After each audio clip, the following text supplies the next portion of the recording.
धामणी रोडवरील बियर शॉपीसमोर तडीपार गुंडाने दुकानवर चाकूने हल्ला केलाय। पूर्वीच्या वादातून दुपारी 3:30च्या सुमारास हा हल्ला केल्याचं समोर आलंय।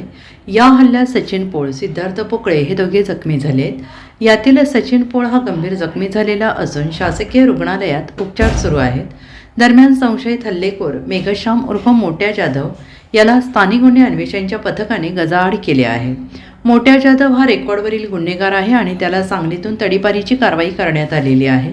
मात्र संशयिताचा वावर सांगलीत असायचा आणि त्याच्यावर यापूर्वी सुद्धा शहर पोलिसांनी कारवाई केली होती।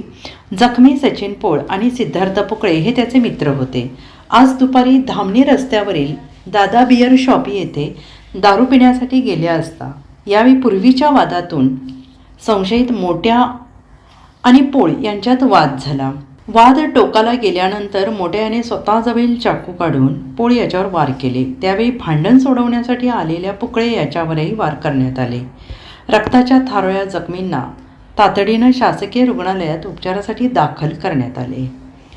Bureau report SPN Marathi, Sangli.